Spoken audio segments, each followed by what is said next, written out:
അങ്ങനെ കാത്തിരിപ്പിനൊടുവിൽ തുടരും എന്ന ചിത്രത്തിന്റെ റിലീസിന് ദിവസങ്ങൾ മാത്രമേയുള്ളൂ. ഇപ്പോൾ ചിത്രത്തിന്റെ ഏറ്റവും പുതിയ സാറ്റലൈറ്റ് OTT അപ്ഡേഷൻ ആരാധകർക്ക് മുന്നിൽ പുറത്തുവന്നിരിക്കുകയാണ്. ആ ഒരു അപ്ഡേഷനാണ് ഇന്നൊരു വീഡിയോ ഭാഗത്ത് നോക്കാൻ പോകുന്നത്. വീഡിയോയിൽ മുൻപ് വീഡിയോ ലൈക്ക് ചെയ്യുക, ചാനൽ സബ്സ്ക്രൈബ് ചെയ്യാൻ വേണ്ടി ശ്രമിക്കുക. തരുൺ മൂർത്തിയുടെ സംവിധാനത്തിൽ മോഹൻലാൽ, ശോഭന എന്നൊക്കെ പ്രധാന കഥാപാത്രങ്ങളായെത്തി ഈ വരുന്ന ഏപ്രിൽ 25 റിലീസിനെത്താൻ പോകുന്ന ചിത്രമാണ് തുടരും. എല്ലാ സിനിമാ പ്രേമികളും ഒരേപോലെ തുടരും എന്ന ചിത്രത്തിൻ്റെ ഓരോ അപ്ഡേഷനും അറിയാൻ വേണ്ടി ഏറെ ആകാംക്ഷയോടെയാണ് കാത്തിരിക്കുന്നത്. ഫൈനലി ചിത്രത്തിൻ്റെ ഒഫീഷ്യൽ ട്രെയിലറൊക്കെ റിലീസ് ചെയ്തിട്ടുണ്ടായിരുന്നു.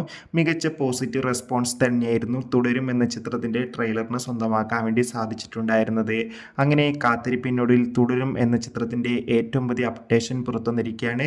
തുടരും എന്ന ചിത്രത്തിൻ്റെ സാറ്റലൈറ്റ് അവകാശങ്ങൾ ഏഷ്യാനെറ്റും OTT അവകാശങ്ങൾ ജിയോ ഹോട്ട്സ്റ്റാർ എന്ന OTT പ്ലാറ്റ്ഫോമും സ്വന്തമാക്കിയെന്ന് കൺഫേം ആയിട്ടുണ്ട്. കാത്തിരിക്കാം കൂടുതൽ അപ്ഡേഷൻ അറിയാൻ വേണ്ടി അടുത്തൊരു വീഡിയോയിൽ